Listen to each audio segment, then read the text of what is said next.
podcast. I'm your host, Jeremiah Queen. And of course, before we get started with today's video, I would like for all my viewers out there on YouTube to hit that subscribe button, click the notification bell so you can stay up to date to the channel when new videos drop and new content.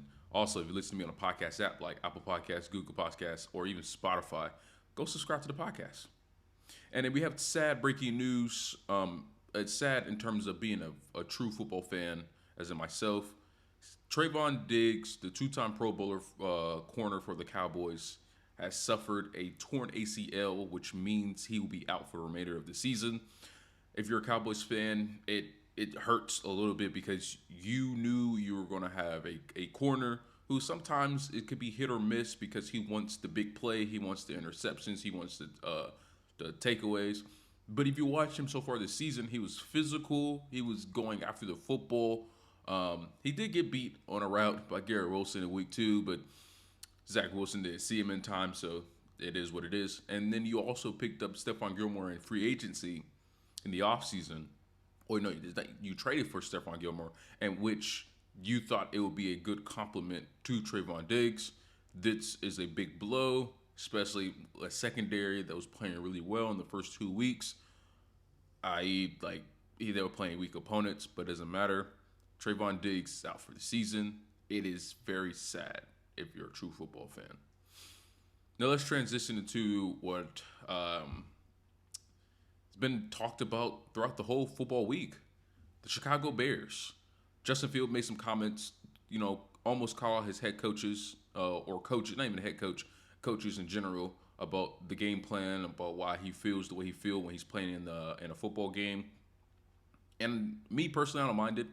Of course, it's not the way you're supposed to speak. If you're a quarterback, especially, you're not supposed to blame anybody for the faults of why you are not succeeding or why the team's not succeeding.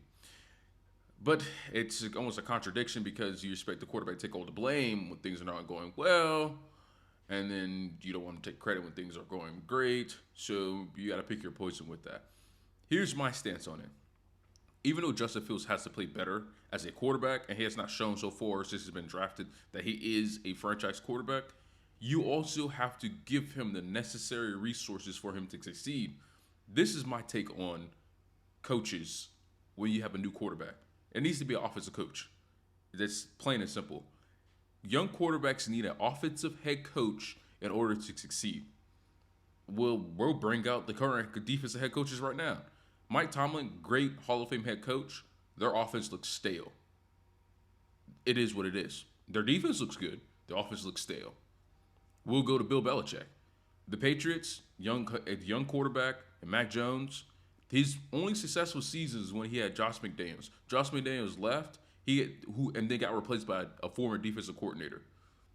Belichick doesn't care about the offense. He wants to make sure that defense is playing up to par. And this is why they don't have no weapons. I mean, if you look at the Patriots, they have Juju Smith-Schuster and Devontae Parker as their supposedly number one receivers. Those guys are not number one receivers. They're 2s and 3s at best. This is why the Patriots are not succeeding in offense, because Bill Belichick is not taking the time and the effort to care about the offense in general. Let's go to another defensive head coach, right? The Chargers, Brandon Staley. First of all, their defense is atrocious, and their offense is thriving. But guess what? We have a defensive head coach that is not caring about the defensive game plan, or at least he is caring about defensive game plan, but it's not catering towards them winning. Justin Herbert is not getting wins because of that. You can have a great quarterback, but having a defensive head coach is not a good asset to that great quarterback. It's just not a thing that happens. It's not old school football to where you could get away with it with defensive head coaches who are actually successful in the NFL. You will need an offensive head coach. Look at the young quarterbacks that are succeeding in the NFL right now that have offensive head coaches. You have Pat Mahomes, got Andy Reid. You have Joe Burrow, who has Zach Taylor. You have Trevor Lawrence, who has Doug Peterson, right? And these are just a couple. Even Kirk Cousins, and he's not a young quarterback, but he's a veteran quarterback who actually has a offensive head coach, and they were scoring points. They scoring points with ease. It's just their defense that's not stepping up to the plate. I think that if you get a young quarterback, he deserves to have an offensive head coach so he'll be able to succeed because their focus point is gonna be making sure that quarterback has all the bells and whistles and toys to play with in order for him to succeed. Now back to the Chicago Bears, you're gonna be like, well, they got DJ Moore, and they got offensive linemen to help him, and yet he's still the most sacked quarterback in the NFL. DJ Moore is a great asset and he's a good receiver, but the problem is if you look at what he's dealing with, he is the most sacked quarterback since he got drafted. That's a problem, and you could blame it on he holds the ball too long, and that's probably is true. But look at their defense. In their last 12 games, their defense has given up 25 plus points. Matt Eberflus was supposed to be a defensive guru. He was a defensive coordinator, and that's his side of football. You can be bad on both sides. You got to give me one side of football that's good. And that's my problem with defensive head coaches mentoring and being in charge of young quarterbacks, because half the time their defenses are not stepping up to the plate. Brandon Staley, Matt Eberflus, right? Bill Belichick, defense is not stepping up to the plate as of recently. They make plays, but not stepping up to the plate as of recently. And this is the issue I have with hiring a defensive head coach when you have a young quarterback. It's just not going to help them succeed long term.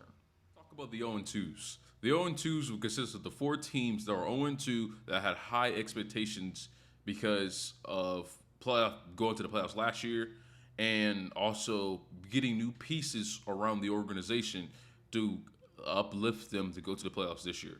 So we go Bengals, Chargers, Vikings, Broncos. And everybody was saying, well, the Broncos, what type of high expectations they actually had? They hired Sean Payton, and they beefed up that offensive line. They signed a couple of guards in free agency. And Sean Payton is supposed to help Russell Wilson get back to the old Russell Wilson we know from Seattle. But we're going to backtrack a little bit. Let's first talk about 0-2 teams historically only made the playoffs 11% of the time.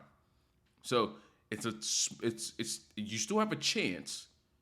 It was improbable, probably, but you still have a chance to recover for the season. Actually, have a chance to get on the run. Hey, look at the Bengals last year. The Bengals started 0-2. They ended up winning like 13 out of their last 15 games or something like that. And that's what you want to do when you're an 0-2 team. But you have to start in a week 3. All the teams that start 0-2 always win the game in week 3, and that's what usually gets them, in that 11%, that's usually what gets them going back. So let's talk about the toilet bowl, which will be the Chargers versus Vikings in week 3. One of these teams are going to come out the loser, and guess what? They won't make the playoffs. It sucks that, and this is why you don't want to start 0-2, especially because like if you're 0-2 and you play on an 0-2 team, it's do or die for both teams, and both teams are going to be playing their hardest. Let me look on the Vikings side of the Vikings mindset is that their defense has improved just a little bit, but their defense is still not as good. And then they're making mental mistakes on offense. Justin Jefferson in week 2 had the bad fumble, which was at least 3 points. It was a 3-point swing, and they probably would have scored in that play because he would have been on the 1-yard line. You also have Kirk Cousins like fumbling the ball in week 2 and have multiple fumbles and an interception in week 1. All these turnovers, they have like 7 turnovers already in 2 weeks. You can't have that if you're planning on being a playoff team, and you can't expect your team to be able to stay in games where you have that many turnovers. You look at the Chargers side of the football, Chargers are the complete opposite. The Chargers have 0 turnovers over the season, and they're 0-2. They're the first team in NFL history to score 50-plus points in 2 weeks and have no turnovers and be 0-2 in the season. It's never happened before. And so it goes to show you that something's missing. Week 1 is definitely with the defense. I think the defense stepped up in week 2 just a little bit. They ended up getting 5 sacks on Ryan Tannehill and the Tennessee Titans, but when at the end of the day, they did not do enough to get the victory. They ended up going to overtime, and Tannehill drove them down and scoring drive. They kick a field goal to win the game. I think the Chargers' offense is pretty good.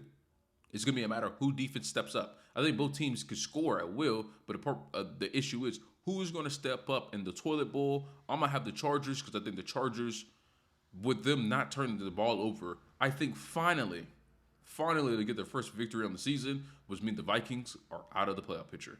We go with the Bengals. The Bengals will be playing the Rams, and right now it's still up in the air and whether Joe Burrow is actually going to play with that calf issue. Now the Bengals can afford to go 0-3. That's a wrap because the Baltimore Ravens will be going 3-0 because they're going to play the Colts this weekend. So you're going to have the division lead 3-0, and you'll be 0-3. You can afford to. Now, if Joe Burrow plays, he's not going to be 100%. Now the big issue is, can your backup come in, win a game against the Rams, the Rams team that's playing better than expected, and keep y'all in the mix? Because if Joe Burrow plays, which means he'll be bothered by this calf injury for the rest of the season, won't have the proper rehab that he was supposed to have. I mean, I still said that Joe Burrow should have waited at least 4 games to make sure that calf was fully healthy in order to start the season. But you're in a bind because, like, if Joe Burrow sits, you're most likely going to lose. If Joe Burrow plays and y'all still lose, you're just prolonging the healing process of his calf. It's just a bad situation for the Bengals to be in this season. And then we go to the Broncos. The Broncos are 0-2 in the game in 2 games where they just got outplayed.